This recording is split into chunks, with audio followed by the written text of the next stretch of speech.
celebration is extraordinary. Your generosity and sense of fun have made the game better for all of us in this room. Now, we'll hear stories about Bob this weekend. We'll hear about his achievements and his fun and his efforts. I want you also to listen to the hard stuff. This is a man who brings deep love and care to the game and to us. This is a man of heart. You are most welcome.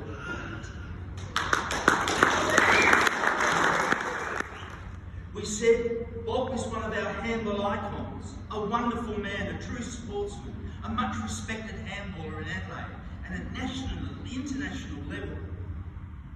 And now that he's not AHC director, he won't be able to put up an argument when we nominate him. You see, Bob likes to argue. We South Australians said to the AHC that he can hit the ball, he's been doing it for 55 years, and also that he can organise. He's been an extraordinary administrator. It was an easy decision for the AHC. Telling him to accept the nomination was much less easy. He responded with a robust humility. Nah, I'm not doing it. I'm not worthy. I don't meet the criteria. There may have been an expletive in that statement as well. But fortunately, Bob will formally be inducted into the Hall of Fame on Sunday night. And we thought it now a good chance to get to know our wonderful Bob with an on-the-couch conversation with John Flack. JB is a giant of Australian handball, a past Australian champion, a defiant left-hander, a great student of the game, a handball historian, always the performer, and somewhat of a provocateur. Bob and John are also great friends. They belted the ball against each other and stubbornly had their differences. I now invite Bob and John up for a peaceful fireside chat.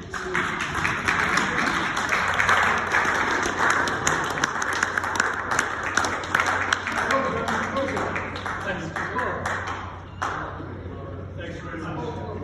Thanks very much, Greg.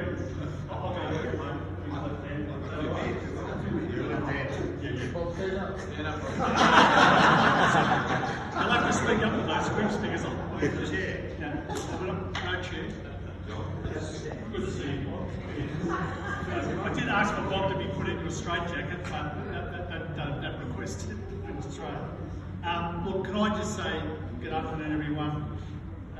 First up, I'd like to say what a privilege and an honour it is to be here today as part of this weekend, but also the celebration of Bob's involvement in our great sport. It's an involvement that commenced when he first started playing, by my reckoning, back in the late 1950s. And by my reckoning, that spans now 8 decades. Think about that, mind-boggling.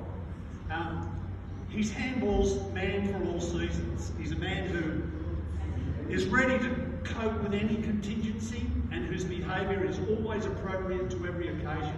Now, I didn't get that, Jim. That's actually what the definition of a man for all seasons is on Google, okay? So, I thought, and I want to go straight to the point and start with hard-hitting questions. Cheers.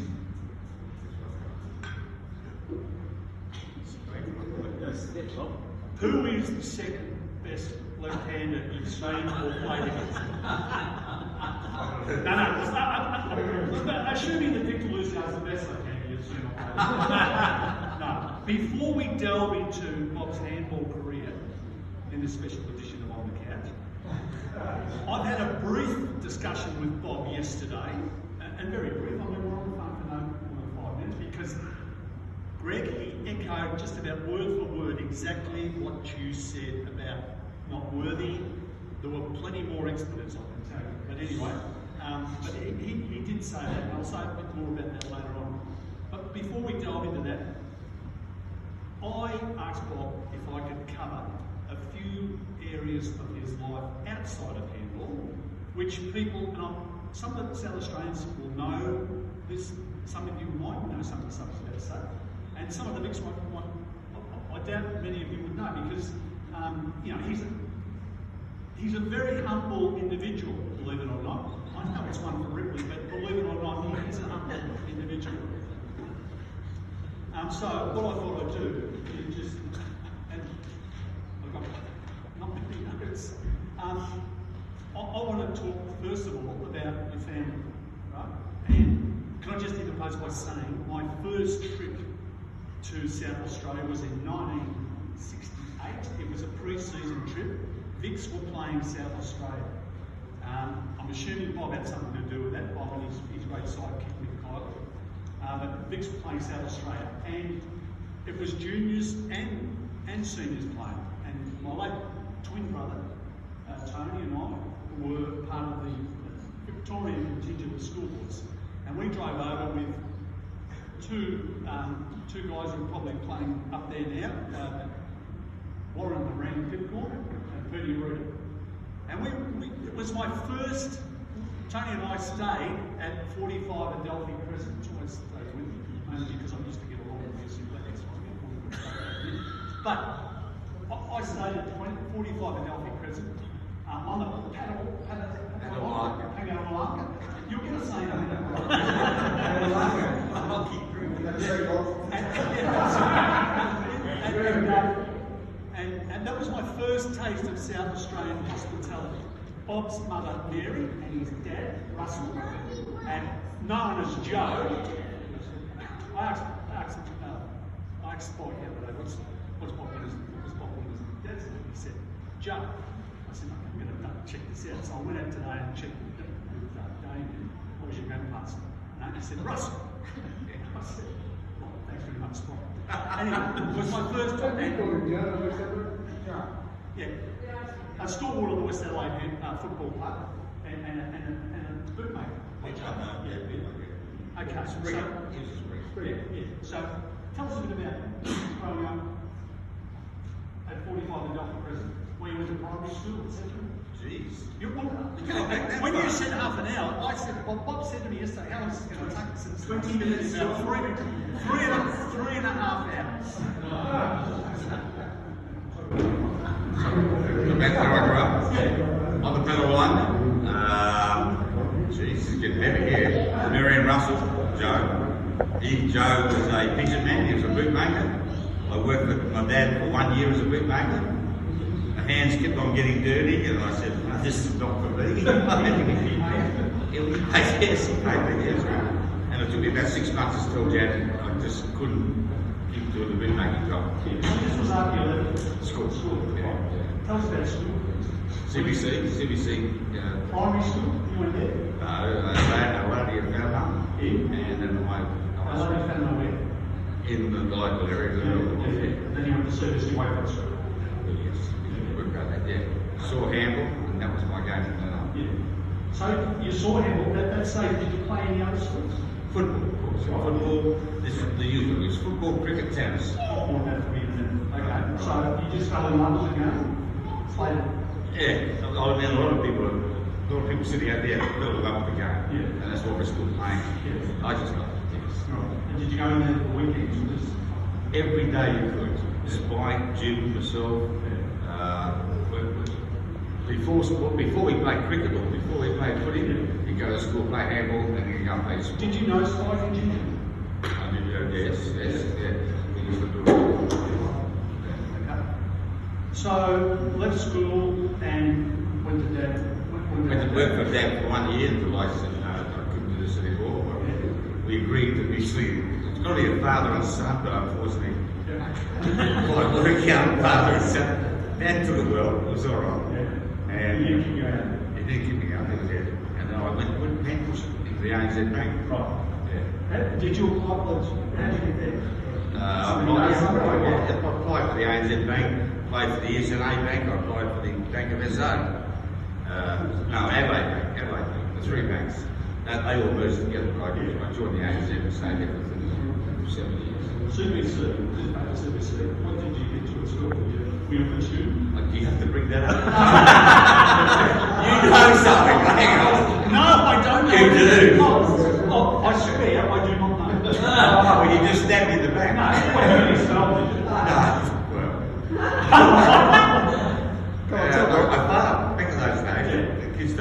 today, but you could fail back in those days.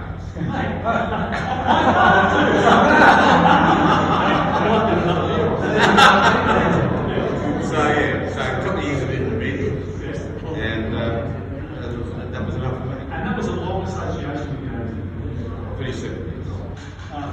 What was your first year of state game? 67. First year. Remember anything about that? 67? Yeah.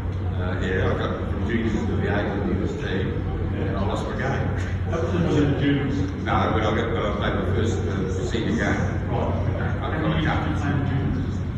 1 year. Yeah. 1 year, and then Went to seniors. yeah, so you went to seniors. Not many people have done that. You went from junior handball into the senior South Australian team. That's a great achievement. A couple of others. Yeah. Jeff Walsh, but he does. Jim Cole. Jim Cole, yeah, right. Okay. Tell us about your experiences in the early days of your Well, this is my speech on Sunday.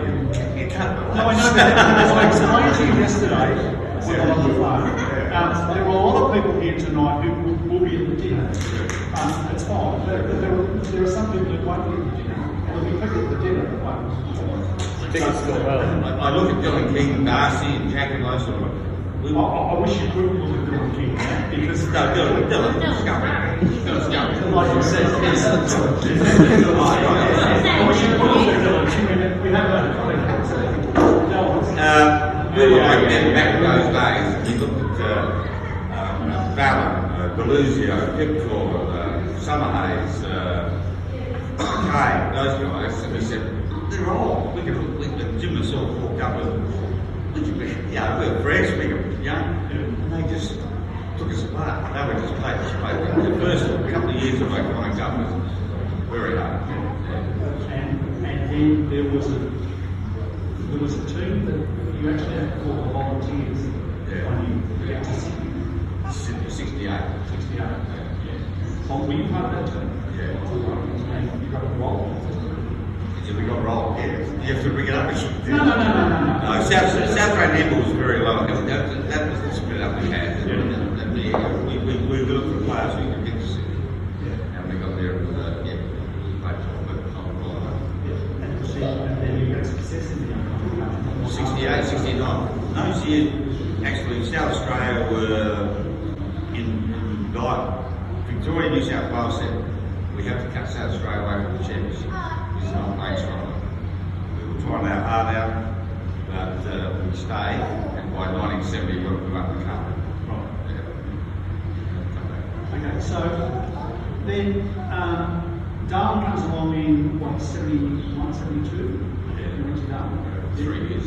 Yeah. Now, had you done any ground, like, did you know there was any handballers up there? You know, especially people like John Gill. I just wrote handball off. No, there was no one. I just wrote handball off. Went up there. So John Gill wasn't up there, did you? No, okay. John Simons? No. Okay. So you wrote handball off? Yeah, I just went up there for So 3 years. So let's get to the handball. How did you get the name out of up there? In 1984, I went up there and it didn't cut my lunch again. No, I know not cutting your lunch. Yeah, I don't mind hearing it twice. In 84, went up there and I got close to a couple of titles down here, and close. I was on my way really. And I went up there. I said, I'll win the MT Championship. I'll organise a tournament. I'll find a wall. I'll hit a ball against it. I'm the MT champion. And then Nick Kiley, Chris McClellan heard about my plan and said, "We'll come up." And he brought Jeff, Pedro, Boris up with him, and we played the first MT championship. We got away. We found. Then I had to go and find a wall because I was only joking before. I had to go and find a wall. But I did take him, Marion and my two, Damien. He's let's go for a drive around. Let's look at Darwin. And I'm driving around trying to find a bloody wall. Trying to find a run out there. Is he close to coming home? Was that a trip start? It was Sanders who played the first one. Tennis. So we played the championships. Five people, 7 people were there, 8 people. And from went arms. And that went for what years? Went from 84 right through to 1991. We started out, the first Australian Wallball Championships was held in Darwin in 1989. How did you become aware of the courts on Bathurst Island? Christian Brothers up there told us about it. Right. And you with the administrator. So when the boys come up to Darwin to play handball, we got on the plane and we flew across the Bathurst Island. You come across. I did. You held onto the plane like you were scared. It was a small plane, wasn't it? Very small plane. Yes. Describe the courts. Because They were brilliant courts. We won 2 brilliant courts under lights on Bathurst Island in the middle of nowhere. Christian Brothers were fantastic. We got there, we had to clean one of the courts out, a bit of palm on and whatever. And it was just 2 brilliant courts. And we played a competition between the MT All Stars, SA All Stars and the MT Bulls. flew out there and got the boat back. No, we flew out there 4 or 5 years. And the year you came out, we took the boat. We decided to go for a cruise across the Bathurst Island. So John Gill, John Simons, and I suppose you also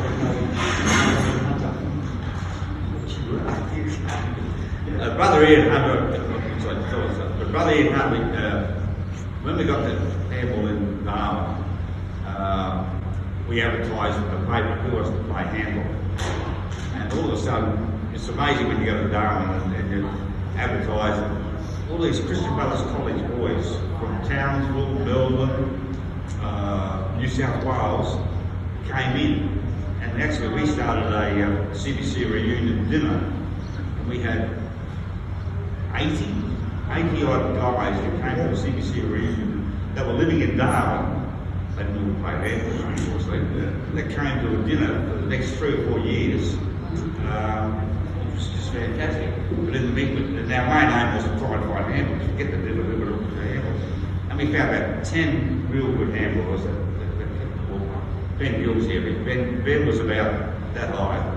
He can relate to this, but we just had a great situation. Our brother Hunter was the principal of St. John's College in Darwin, and he was a handballer, fantastic. He liked to drink, fantastic. He had a smoke down there, and he was building a new gymnasium for the schools growing up. Good. We said we go out there, just put a one more handball court there. I'll tell you the other lie, that the building was set, and by the architects, and we said we needed a certain height, 20 feet. And Brother Hunter went to the architect and said, we want the wall up there. He said, no, you just got to destroy the building. I want the wall up. And seriously, this building was architecturally designed for airflow through for the hot weather. Brother Hunter had this wall put up, it's still there today, for our handball court. And we played, that's where we played the inaugural Australian Wallball Handball Championship. Which is fantastic.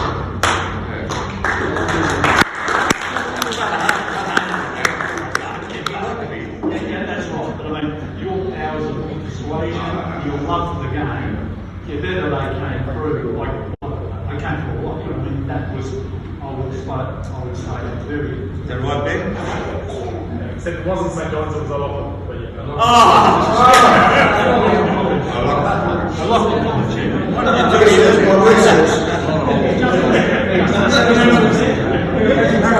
All right, thanks, Ben. Shut up. Okay, I just want to briefly touch on your international career. You know, you have performed very well on the international stage as an administrator, but also as a player. What gave you the bug there? What was your first? I suppose you went over to play 3 or 4. Damien Walker Damien had been to a number of overseas tournaments, and he came back and said, Bobby, hey, this is fun across here. Let's come across. You've got to enjoy this. And he convinced us we went to Ireland in 2003. Yeah. And Marion jumped on board. There was overseas playing, and it was fantastic. We jumped on board and we went for Simon was there as well in 2003, we went 2006, 2009, 2012, 2015. And this is three. One more. One more. All one. Yeah. Yeah. And what about you played three more? Not overseas. It was all one. You mentioned there. Oh, we played 3 all in America. Sorry, I apologize. You mentioned there American. That's that. I'm just Back crying. well, that's well, no, I might start crying too, mate, because you know she obviously played a huge part in your handball career. Yeah. Okay. We'll leave it at that. But I know you're probably get emotional on Sunday night saying the same thing. Yeah, but anyway, just what a lovely lady and such a great supporter of handball.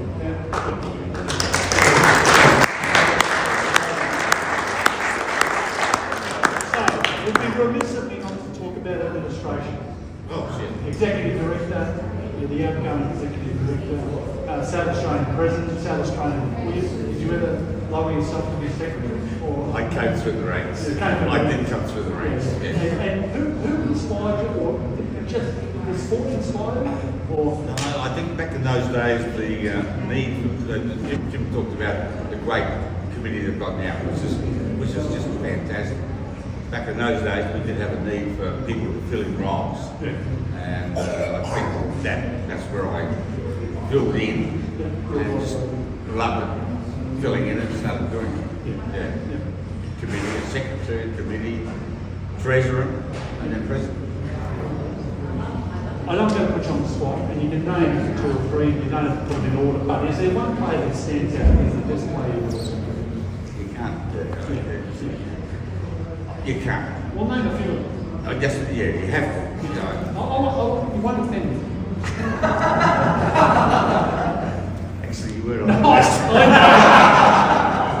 Hey, mate, I want to stay twice because But I tell you now, carrying me on his shoulder. when you won the Australian doubles, I did cry. Because you lack Schreiber and No, that was a lovely moment. The big, you could ask a lot of people here, Spike, Boris, or anyone, Big Hammer, who's your best player to see? There's so many over the years. I mean, you try and pinpoint good players. I saw the great so-called Paul Fallon, but when I saw him, he was he won his 10th title, whatever, his 8th title, singles title in '68. And that was his last title he won, so that was his declining year, so you presume before that was good. But you can't tell back in those days how good those guys were compared to some guys that are still playing the best handball, the same quality now. Paul Fallon was good back in those days. I've seen Dempsey, these names, Dempsey, Jones, King. I've seen Schreiner, Jim Kiley, Walker, who else have we seen? But there's so many players that have come through.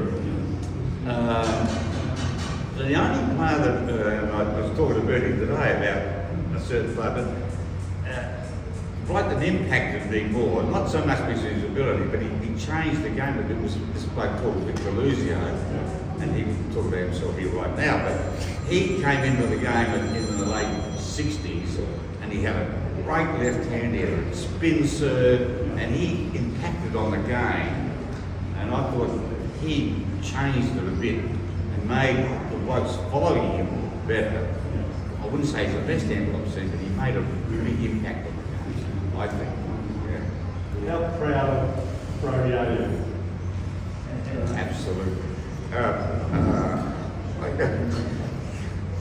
I just got the question now, mate, so you can answer it. Before that, I'm going to talk about Damien. Damien's good. What's your kid's page? Yeah. Oh, stuff.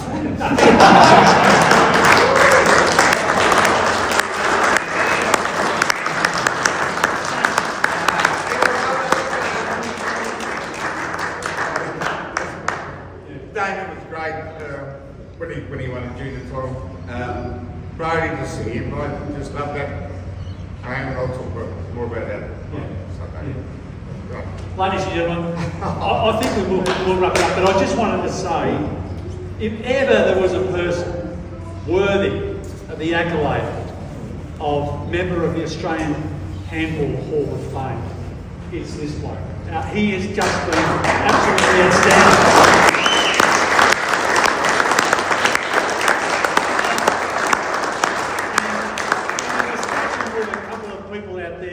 I can't remember the actual contents, but we're talking about but the comment was made, where would we be without Bob Winter? And one of the replies was, well, we wouldn't be here.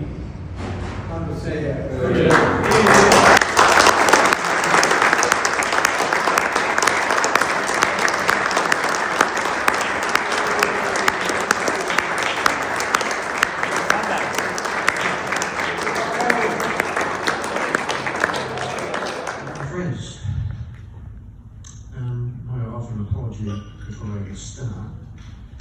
I had a beautifully prepared written speech, and I wrote it the day after Greg rang me and gave me the honour of proposing the toast to Bob tonight. So I've left it home. This is so good. I was going to read it. It's probably better that I wing it. But firstly, before I get on to Bob, I'd just like to congratulate everybody that played this weekend. Whether they won or lost, I was up there at Stone. It was just wonderful to see everybody playing and participating in our wonderful sport. So congratulations to everybody that played. Obviously, the weekend wouldn't be the same without interstate visitors, and it's wonderful to have them here, and particularly the players, Victorian handballers are here, and I offer them a very warm welcome to Adelaide. On to Bob, and a little bit of homework for you. How would you describe Bob Winter in one word? There you go. I think we've already heard from Jim, argumentative, but he's very passionate, and he's very hardworking, and he's very reliable. He's very noisy, and I imagine all of you have got a word to describe Bob. And we go back a long way, Bob and I. We went to school together, and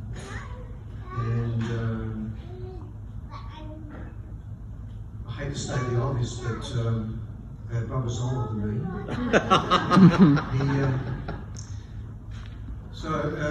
He was the nucleus of the schoolyard, and me being a younger person, he was good to be around Bob because everything was happening around him, and it's probably very similar to what's happened in handball.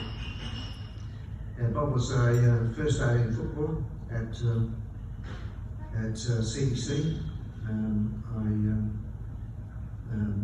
We get together with a few of our mates over Christmas, and one of our mates was the captain of that team, and he reckons that Bobby played in the back pocket, and he was a very, very reliable footballer in the back pocket. So there's another word, reliable, for Bob.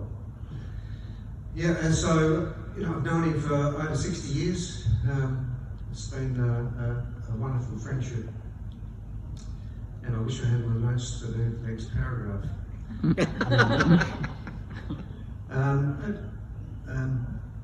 Bob was a very good handballer back in the 70s. Every time Bob graced the court, he was impeccably dressed.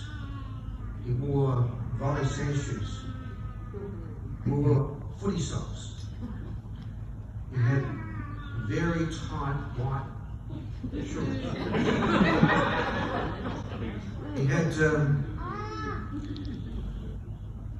wore a sleeveless t-shirt to show everybody his beautiful biceps, and a V-neck with that wiry, hairy chest that he had. Obviously, he had the mandatory tape on his right hand. He was right-handed, but for good luck, he put tape on his left hand as well. Not that it was used much. And he also had the sweatbands, colour-coded sweatbands, and the Wallball headband. But he was a good player. He was a good player, and one year he made the semi-finals of the South Australian singles title, and which was no mean feat back then, because there was qualifying games to get into the draw of 32. And so Bob battled his way through, and he came across the #1 seed, who happened to be Spike Walker in the program written by Greg. This is my interpretation, because I was pretty close to what happened. I don't know whether I was umpiring or scoring or what, but I was there. I saw the game, and Bob looked the part. He was ready. He'd done a lot of homework about this game. He analysed Spike, his strengths and weaknesses, and put all that in writing. And on game day, he looked the part and was ready to take on the #1 seed.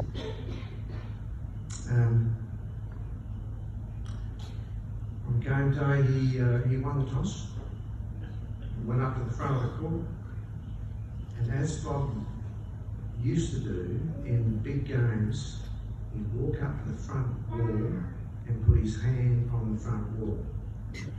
Some symbolic thing he used to have, but that's what he used to do. He turned and went to the ease line, bouncing the ball, and he's ready to put his plan to action to knock off Spike Walker, the #1 seed. So he turned, ready to serve, and Spike's not there. Nowhere to be seen. Bob waited, and then proceeded to go and look for Spike. And there he was in the side of the court reading Bob's notes.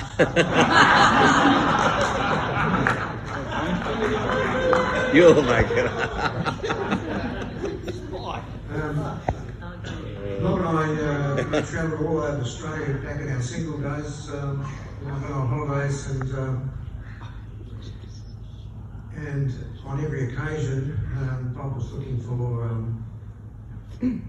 handle courts and no one's seen, and opportunities to promote the game. I remember one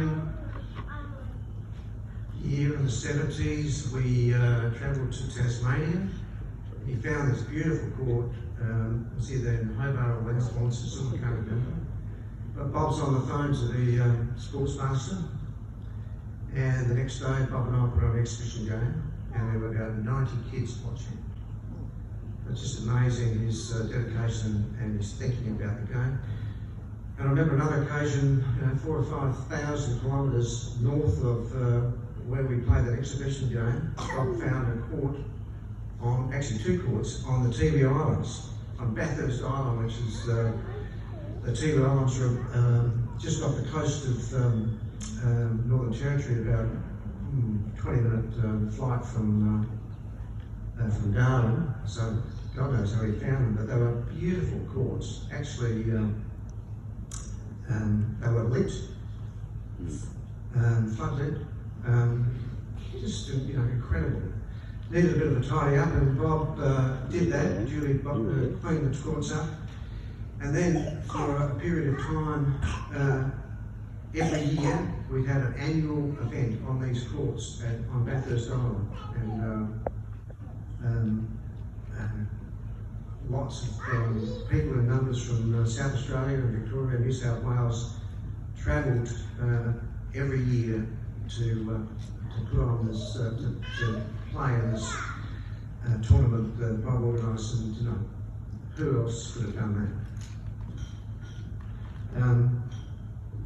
So we travelled all over Australia, and it just kept on looking for courts, and similarly overseas, I remember back in 1974, Bob and I spent 4 or 5 months overseas, and we bought this combi van and toured the UK, and then went up on a ferry up to Scandinavia, and travelled right through Scandinavia and Europe down to Spain. And during that period of time, we found and played handball and variations of handball in an enormous amount of countries. It was just great fun.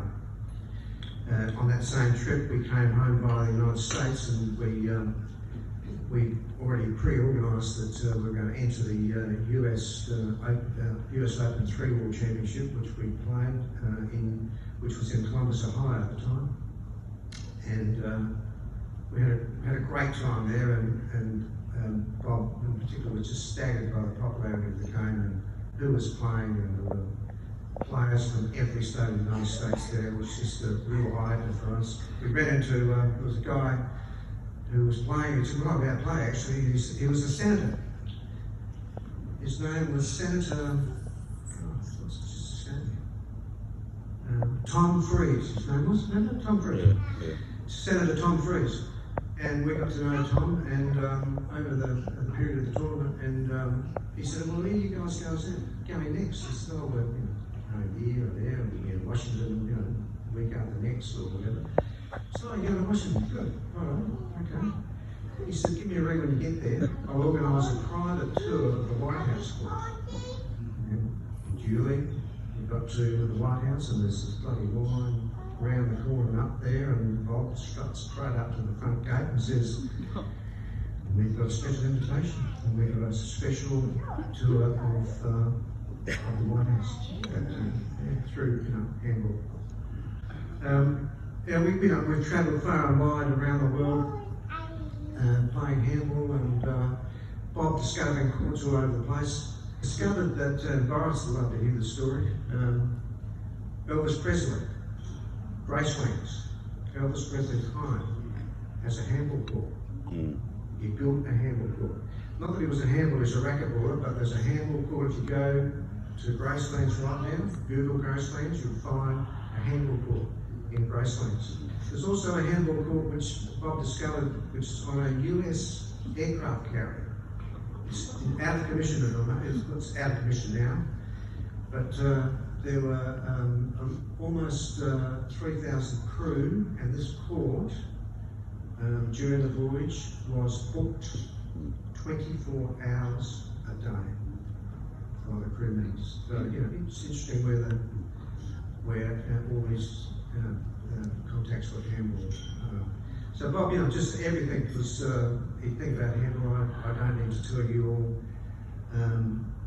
about his dedication and what he's done. He's touched us all, and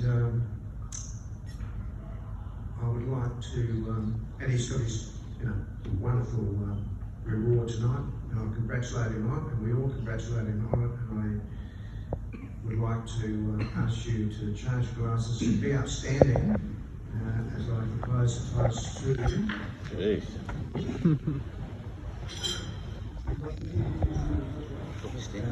Bob Winter, and congratulating him to his entry into the Hall of Fame to Bob Winter. Jimmy.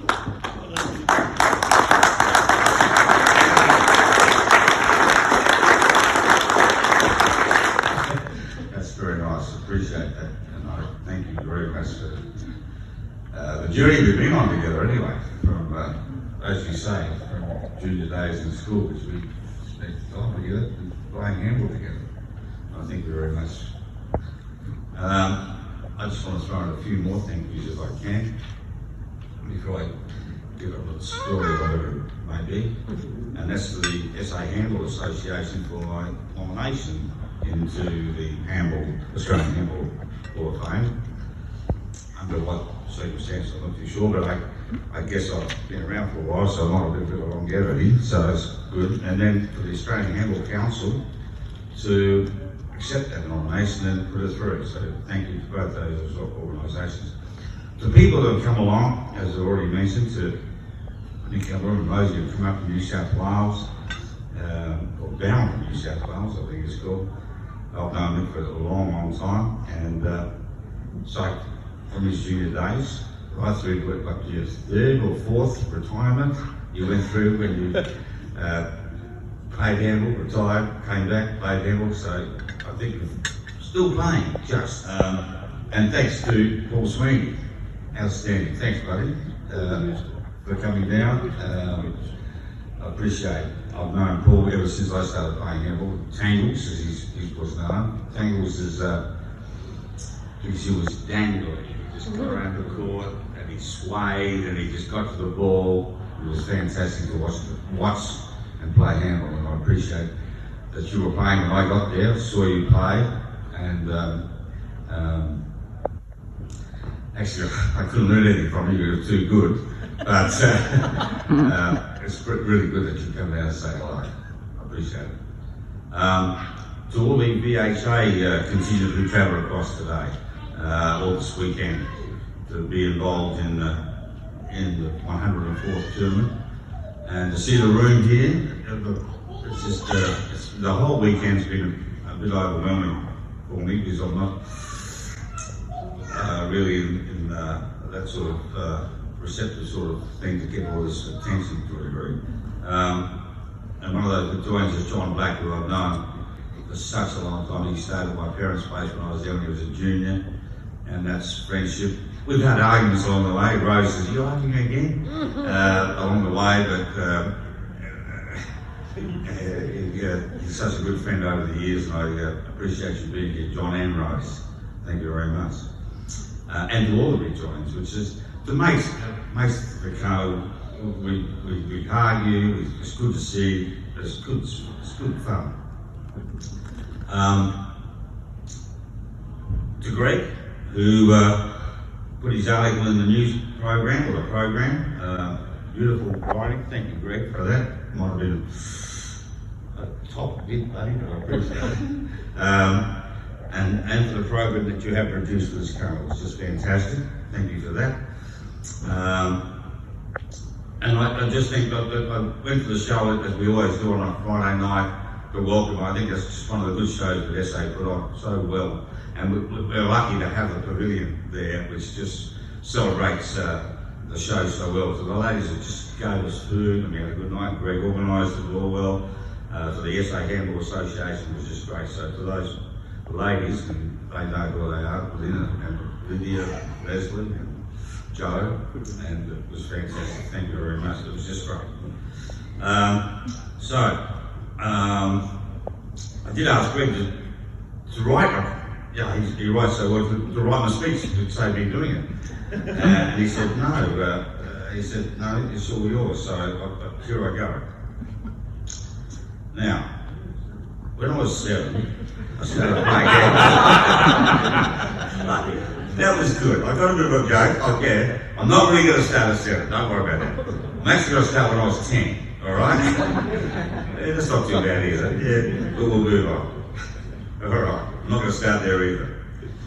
But I think I am a bit of a handball tragic, and I know there have been many handball tragics before me, and I'm sure there was a few handball tragics after me. There's a few in this room here tonight that have been playing handball, and being sucked in by that game that we play and love and just live for. So, mostly live for. In my case, once I got to CBC College and saw this new game everyone was playing, years before that was cricket, football, or whatever, but I saw this new game of handball. I started to hit a ball against the sidewall and then progressed to the big 3 wall courts, and it was just magic. I just loved everything I could sort of take from it. Playing handball and my connection with handball obviously has been a big part of my life, as tonight said, for over 58 odd years. It's provided so much to me. I have gained a lifetime of lasting friendships from handballers, their families, from players from all walks of life, including players from around the world. Which Jim has mentioned, we had a travel trip overseas. Everywhere we went, we were accepted by other handballers. We had fun, and they just drank and enjoyed handball like we did. It was good fun. I've had absolute fun times, and many of the antics that handballers have got up to at carnivals, at championships, Calcuttas, just fun handball events. It's been fun over the years. We travelled interstate and overseas. Handball also provides the heartbreak. Everyone in this room has mostly been through it one stage. The heartbreak being when you lose that game. You should lose, especially when you lose at 21-20 or 31-30, when you lose the close title, which might have happened this weekend. But you still play it. You wake up the next day and life goes on. But that's the way it is. I also found love being married, which resulted in marriage, having a wonderful family, and of course, where did I be married? Where else but on a handball trip? So that's the connection there. I'm so looking to touch on a number of highlights tonight, and I'll try and keep it brief because that's all that's got to be. But when Jimmy and myself, as he mentioned, started off as youngsters playing handball, the Macroses, the Sweeneys, the Bill Sarongs, the whatever around, they were very hard to beat. But we absorbed the game, we absorbed what was going on, and obviously Jim learned much more than me, because at that stage when we were playing those games, he went on to win the Australian Open titles for the next 10 years, singles and doubles. I was a bit slower learner. I had to wait till eventually I teamed up with Jim again, as a partner, in the early 90s, some 20 years later, and where we won a number of Masters titles together. Playing those Masters titles with Jim was just fantastic. You remember those days, it was much love. Further, when the Wallball game eventually started in Australia, it was recognised as a national title. I subsequently won a couple of open titles with Mick Kiley. My very good friend Mick at that time, we used to be down at the pub plenty of times, planning, having fun, talking about handball and what we could do next and trying to make it better. Over the years, SHA in particular has been up and down in its career. It's had fights, breakdowns, great times, and I think through all that, the association, the SAH association, keeps on fronting up, and led by different people along the way. It's still here, still playing well, and we've still got friendships. Around this time, I had an involvement in administration, starting at the Australian Selected. Now, a number of people have been in the Australian Selected. I think in South Australia I've done it a few times now, but I used to go to selected meetings after the carnivals, and that's where you come across the New South Wales and Victoria representatives. You gather to select an Australian team after the championships. It was always lively and argumentative. You had fun, and Mick reminded me of another time that he said I was wrong. You were right again, I was wrong. But we had fun, and that did endure friendships. That's when I first got the horns with a chap called Jack Marsh in New South Wales, and unfortunately he's not here tonight, but we've had such good fun over the years since that time. I think one of my very proud moments, has already been mentioned over the weekend, was when I moved to Darwin in '84 with the family. Lauren was about 1, Damien was about 3, and at that stage we moved up there for about 7 odd years at the end of the day, and I missed handball. I just wanted to play, and I hadn't won Australia. Jim mentioned about the title I missed on Spike when he messed around with my notes on the side of the court. I wasn't very happy with that. And it was a final, Jimmy, it wasn't a semi-final. And that wasn't good, Spike, but I was leading and then he messed up my notes. Anyway, we'll move on. But I wanted to play handball. I hadn't won a state title, so I went to Darwin. I said, I'll just find a wall, I'll hit a ball against it. I won the NT Championship. You guys. I won the first NT title. That Mick Kiley, a very good friend of mine, a young Chris McLennan at that time, heard about the story I was in doing, and they said, no, we're coming up, we'll play NT title. They had to go out, and I took the family for Sunday afternoon drive, just to say, we're coming for a look around Darwin. Hey, let's enjoy it. I was looking for a walk so I could find us and play those championships. And that up came Mick, Chris, and they brought on Pedro. Boris was along if Boris flew up one night, played handball that day, and flew back the next. It was fantastic.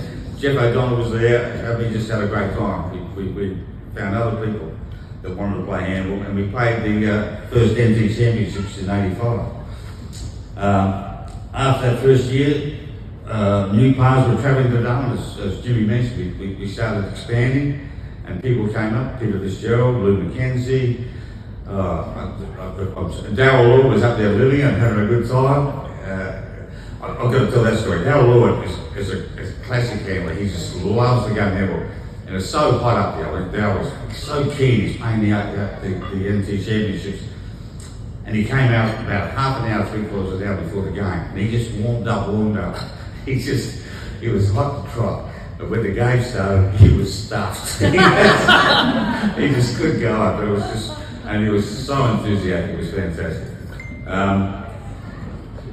We convinced the brother Ian Hunter, which Lachlan College Ben, who was playing handball, and a lot of people up and down we found handballers, and he was an old handballer from Brisbane, and he was a Christian Brother principal, and he played with us, a lovely bloke, and he was building a new gymnasium at St. Lachlan College, and we got on his ear, and he's built this big gymnasium, and he's got a specially built handball court, especially on the court. Changed the design so we could fit it in there, and that was just great. Subsequently, after a number of years, with the approval of the AAC, those NT Championships morphed into the inaugural Australian One Ball Handball Championships in 1989, and the first One Ball Championships in Australia were held up in Darwin. We had players from South Australia, Victoria. John Marsh pulled in. He'd just come back from Bali on the way through. But he had Bali belly and couldn't play, so he missed out. And we had about 10 or 15 boys from Lachlan College playing in those championships as well. Ben Gill was one of them right now. Because of that big involvement with handball, John Simons, who's here tonight, who was up there working, and myself, an ex-CBC boy John, decided we'll bring a team down to Darwin, up from Darwin down to Adelaide, playing the 1988 championships in the Ross River Cup competition. Pedro was in our team. We had to succumb to a couple of South Australians to make up the 7-man team. And John Fanning, but not here tonight, unfortunately, because he's up there. And we came down and played. It was fantastic. We won one game, and I'm sorry to say, Victoria, we won it against Stu. That's the only game we won. But that was great. And for all this, I like to acknowledge that John was just so good and helped me organise things up there. And Ben's parents, Ben and John and Mark Gill, were just outstanding in the social side of making sure that everyone that came up to Darwin was fantastic. From then I'd like to thank Spike, who urged myself and Marion up and about and travelling overseas for playing handball. He'd been overseas. He said, "Mate, come along, this is good fun." So he went overseas for a while and connected with so many handballers in one ball in a number of different countries. And it was great for Marion and myself to be involved in that situation. Only a couple of pages to go here, guys. Really first. But I've been on the board of the AAC for a number of years, and the Sea Victoria, one of my highlights, the Sea Victoria Handball Association, under what I call Phil Pendergrass, host the World Fall Handball Championships in 1988 in Melbourne. It was outstanding. A new recreation centre with 4 handball courts were built. Phil jumped on board with the VHA's thing and the Bicentenary Committee, and they ran a World Handball Championship, which was just outstanding to be involved in. There were a number of other players in the room that were there at the time. It was great. In 2009, I stepped into the executive director's job via Jim Colley's nomination. Thank you, Jim, for that. That's tied me up for the next few years. And taking on the role, I had to appreciate that looking at a number of the names or the people before me that had been in that role. It was just outstanding. Paul Fallon, Bill Sarong, Lou McKenzie, all these names. And a couple of them, like Peter Uriga, stood out trying to really work for the game when the AFC was really on its knees and no one wanted to do it. Kevin Mackay stood up from Victoria. There have been so many players, fantastic players from the three states I have such a rapport with over those last 58 odd years. And I can't quote them all, but I just want to say thanks to all of them for the fun they've given me along the way. And to you people here still with us, playing handball, thank you as well. As for the many SA players I've been involved with for so long, I've had many an argument with a lot of them. And still do, unfortunately. But I am happy to say that by the time we go down to the pub, I think I've apologised to most of you, and that's the way we move on, and that's what's happened. My family support over the years has just been fantastic. Was led by Marion. To see Damien take up the game as a junior was fantastic. He casually got into it, didn't know if he really wanted to play it, but he enjoyed it.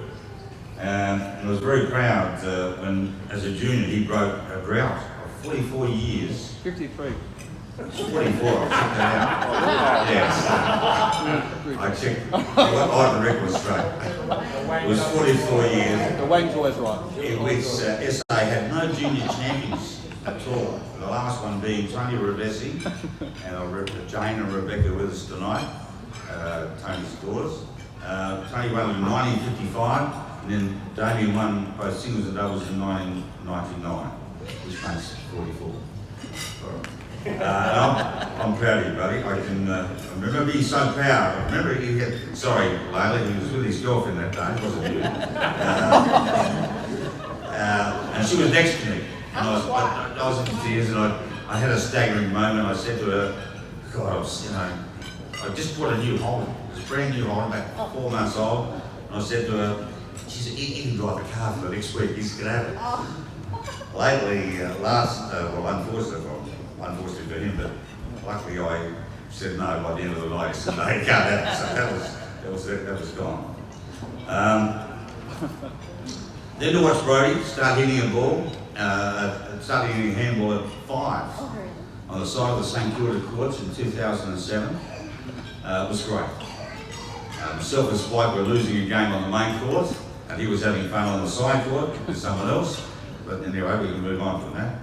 But to see him hitting the ball against the wall was just amazing. From then on, he came back to Adelaide. He just wanted to hit a ball all the time. We were in the back courtyard hitting the ball, and I could see this bloke was hand, like myself, he started to change to a handball treasure. You're on your way. To see Brody win the Australian Singles Championship in 2021 at 19 and a half or so, what can I say? It's just beautiful. Just watching him, I cried. Hamish stepped up, my other grandson, onto the handball court. The playing was developing well, great handball style, but he played with me, with Damien, Brody and Hamish. We played my 1000th game, had a handball game together. It was just magnificent. The four of us on the court, once again, just beautiful. Unfortunately, Hamish has been snapped away by basketball, being a bit late tonight because he's in a quarter-final game he had to go to. But he still loves handball. I think he might get back at one stage, maybe down the track just to keep fit. I hope so. Lauren, I know you're not attracted to playing handball, but you are just so beautiful to me, mate, and you will always be so beautiful to me. Don't worry. Finally, Marion, it was always in the background. Was I love? And the glue was my love, and the family. And supported us all along the way. She was the most beautiful. Thank you.